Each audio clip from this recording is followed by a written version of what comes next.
Buenas tardes y bienvenidos a todos. Good afternoon and welcome. Welcome to a community that is dedicated to providing spiritual tools for living a happy and full life. My name is Karina Shear, and I am the spiritual director and founding minister here at the Center for Spiritual Living Puerto Vallarta. Today is Sunday, December 5th, 2021. We are continuing with our annual theme, which is Timeless Wisdom, Evolutionary Vision. The topic for this month of December is Journey of Becoming. And the topic for this week is Surrender in Action. Two suggested books for reading this month are The Voice Celestial by Ernest Holmes and The Wisdom Pattern by Richard Rohr. Each week, we open with a spiritual practice called affirmative prayer, also known as spiritual mind treatment.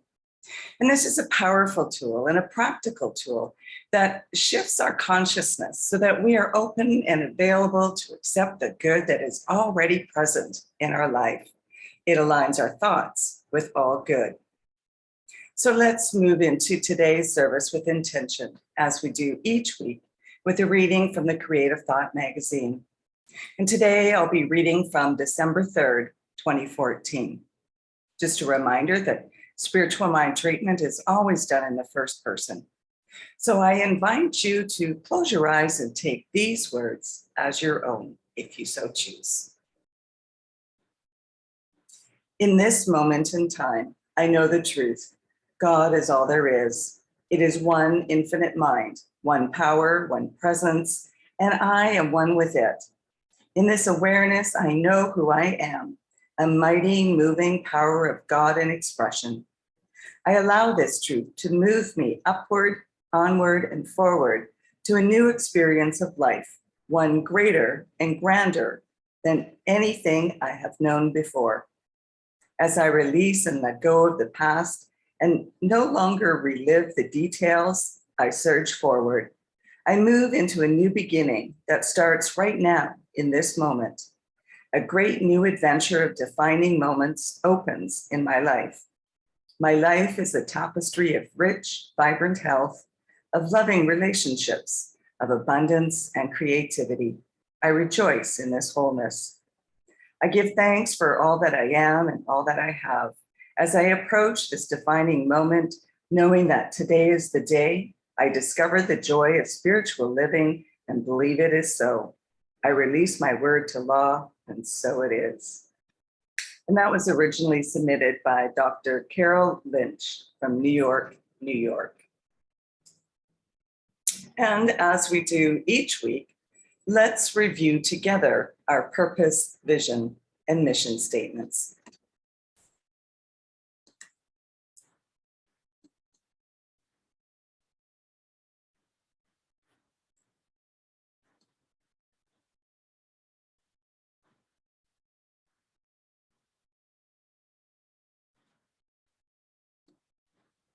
Our purpose is to awaken and celebrate diversity and to love and serve our community. This is supported by our vision, which is to educate and support each other so we can create the life we desire that works for us right now. And this is done through our mission, which is to provide spiritual tools for personal growth and transformation. Once again, I'd like to welcome everyone, no matter what path you are on, for we honor all paths and all faith traditions. Please know that you are welcome here. Thank you for showing up as who you are.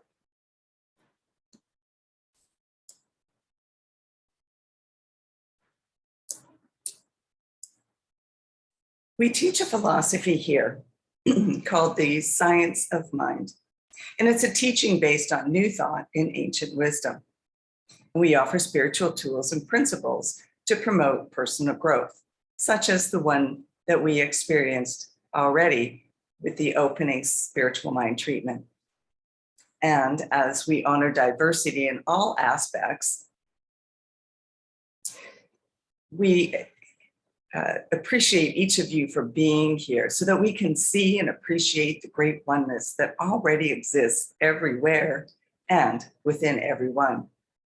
When Dr. Ernest Holmes founded this teaching in the 1920s, he had studied both Eastern and Western spiritual texts to create the science of mind, which focuses on the individual use of thoughts and this powerful thing called the mind. When asked to provide a concise definition of the science of mind teaching, he replied that it is a correlation of laws of science, opinions of philosophy, and revelations of religion applied to human needs and aspirations. Each week, we offer a service with an inspirational message. And we are now meeting live on Sunday at noon at Winston's Bar and Grill, Calle Peru, number 1231, right next door to the Shell gas station. And hang out afterwards with us to enjoy some great food and great conversation with like-minded people. If you have any comments or questions, you can either post them online, wherever it is you are watching the replay, chat with me in person, or send me a direct email, and I'll be sure to respond. Our evolutionary vision for this week is this. We see a world in which each and every person lives in alignment with his or her highest spiritual principle, emphasizing unity with God and connection with each other. A world in which individually and collectively, we are called to a higher state of consciousness and action. And our timeless wisdom for this week is practicing the presence. Practicing the presence is the practice of the principles of oneness, love, and creation to become aware of and experience the one infinite reality. The practice of the presence is engaging in formal, disciplined methodologies that quiet the mind and body and open awareness. Beyond these formal methodologies, it is living in alignment with our science of mind principles, making these principles evident in a way we engage in the present moment, thereby being congruent in thought, word, and behavior. And the journey of this year is coming to an end, but we know that it is simply the beginning of another cycle and another year. At each solstice, there is a stillness, a few days pause between the dwindling light and lengthening days to follow. This is a time to sit and be with ourselves right where we are, listening to the still small voice as it speaks, giving ourselves over to the mystery of what is yet to come. Surrender is an action verb. It requires a conscious choice to move from control into relaxing, into the order of the divine. We surrender not into chaos, but into order. Surrendering further, we let go of the sense of separation and enter a state of conscious being the kingdom number 4, consciousness, or the 4th stage of spiritual development as the as-me stage. The 4 kingdoms are to me, by me, through me, and as me. For example, the lowest stage would be victim consciousness, thinking things are done to me, and we are invited to release blame and take responsibility. Then we rise up to manifest consciousness thinking that life is happening by me. I created my life, and we are invited to release control. Then we move to channel consciousness.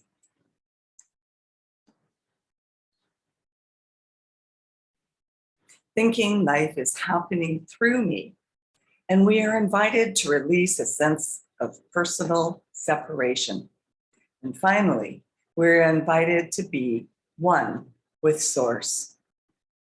Often we can find ourselves dipping back into victim consciousness, the 1st stage, especially with all the stuff that is currently happening around us. We get caught up in that stinking thinking. But we also gain awareness, and awareness is curative, an opportunity to learn and to heal. As Dr. Ken Gordon would say, it's okay to find yourself in hell, but don't build a condo there. Learn, grow, and move onward and upward. How many times do you catch yourself thinking, why is this happening to me? Well, you're not alone in this thinking. Misery loves company, but don't hang out with your friends there. Everything is cause and effect, and like attracts like. Change your thinking and change your life. I've seen a lot of comments lately on Facebook about the increased crime, and then it becomes a feeding frenzy of fear. Yes, the events that were mentioned may have occurred, but we must ask ourselves, what's my part? Remember that we are co-creators of our lives. The longer we stay in victimhood, the more we will attract similar experiences. Take action to move on, to create the life that you desire and deserve. We all have the right to live our dreams, so make it happen. Surrender to your highest power, having faith, knowing that there is a power in the universe and we can all use it. When we surrender to the presence and power of divine love within, anything is possible. When we listen for and surrender to inner guidance, that small voice within, we receive exactly what we need. Following it with faith, instead of questioning and resisting it, moves us to powerful and healing action. The healing action must extend itself into the world beyond the self. It must serve humanity and the greater good, for the inner is the outer. As within, so without. Oneness is the real thing. In the Hanukkah story I mentioned last week, the oil lasted 8 days after the Jewish people were rebuilding their temple, or who were rebuilding their temple, accepted that it would only last for the 1 day, but they lit the lamp anyway. They surrendered. Rather than try to stretch the oil or otherwise impose their will, they let go into the reality of the situation and miraculously found that they had all that they needed. In The Science of Mind, Ernest Holmes wrote this: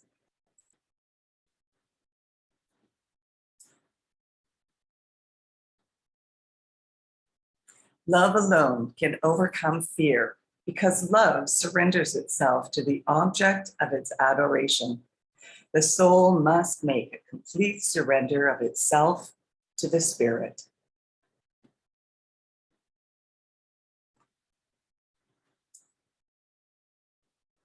I've been reflecting about personal control. I'm taking a 10-week course, and 2 weeks ago, our homework assignment was to avoid watching or reading the news. No social media, no video games, and no zoning out watching TV. Basically, eliminating all those time wasters. We often say, or I'll speak for myself, I say I have no time to do this or that, the things on my to-do list, or that I'm too busy to get around to doing the stuff that needs to be done, including some of the important stuff that keeps getting pushed to the back burner and placed on simmer. So what do we have control over? What fear do we have about letting go of control? Why is it so challenging? It's our ego. Ego, as in edging God out. We have to surrender and allow the good in. Just think about how it affects us and what the outcome is when we try to have control of something or someone. It's never a good ending, right? Ernest Holmes said this: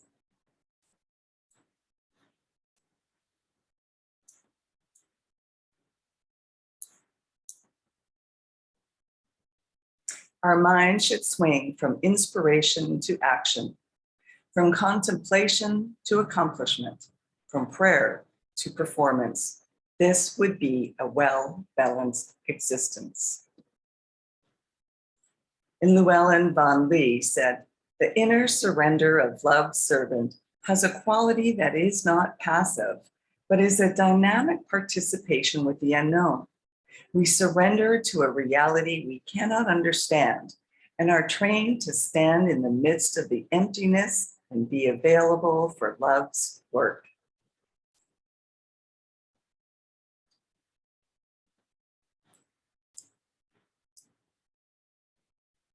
So let the universal presence in more deeply. When we become still and present and listen long enough, we will hear the voice of the heart, spirit, our soul.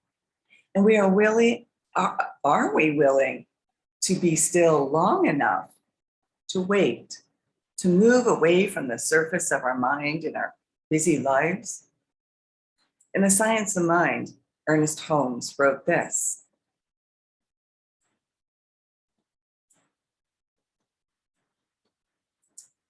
Troward says that we enter the absolute in such a degree as we withdraw from the relative, and that we withdraw from the relative in such a degree as we enter the absolute.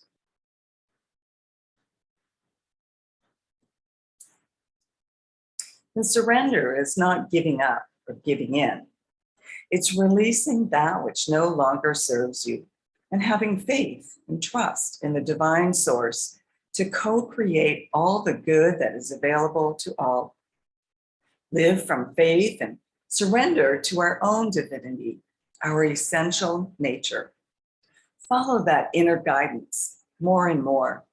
It can be trusted. Moving into action from truth within. This moment can truly be, can only truly be authentic when it shows up in the world outside of us, when it manifests. The greater that movement or way of living, the greater the circumstance of the circle.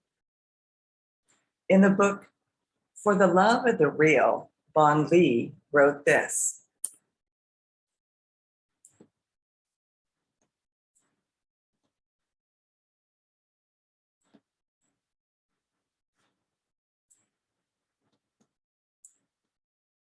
the heart of the human being opens, and we learn to see with the eye of the heart, listen with the ear of the heart.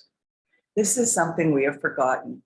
It is a great mystery of being human, how our hearts can be opened.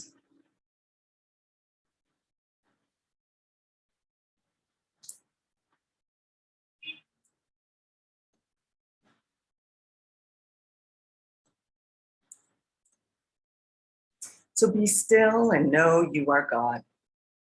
Saying it, thinking it, and affirming it is not enough. We are called to live it, and more in our own unique way, for ourselves and for others. When we struggle, it helps to say, "There for the grace of God go I." Go and smile.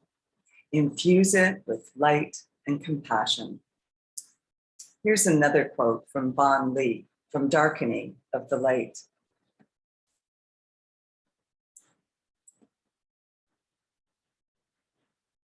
We just need to recognize the simple wonder of being alive, of being a part of life, and say an unconditional yes to being fully present at this moment of transition.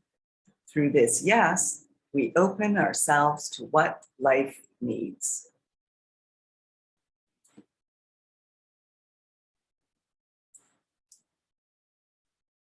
And that brings us to today's affirmation for this week.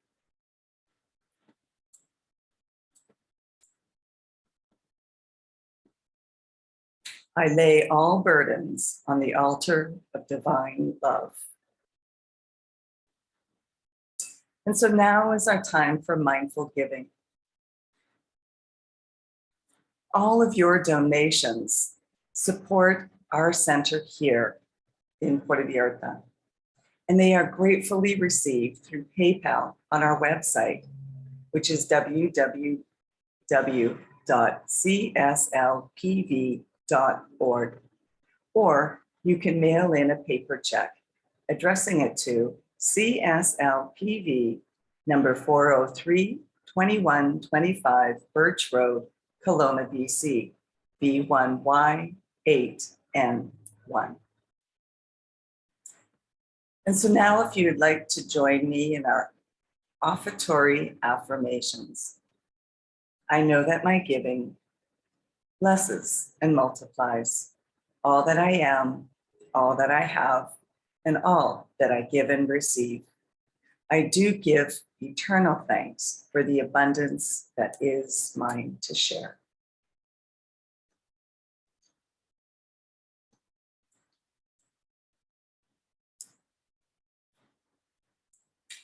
So if you would like a one-on-one connection for spiritual mind treatment to assist you with change or whatever you are experiencing in life, please connect with me. And if you would like to commit to being a member of CSL Puerto Vallarta for this upcoming year, or if you would like to be on our board of trustees, please contact us and we'll see that you receive the current forms. I'd also like to remind you to subscribe to our YouTube channel, as well as our Facebook page. And if you are interested in learning more about the science of mind teaching, we offer courses and workshops, both in person and online. So connect with me to find out the details. And let's continue practicing peace. We can each be a force for peace and nonviolence. Our words and our actions can create ripples of peace all around us and beyond. Peaceful living includes acting with compassion, kindness, and consideration. And it also includes standing up against injustice. May peace and love be with you. Thank you for coming and sharing this time together. Peace and blessings to all. Namaste.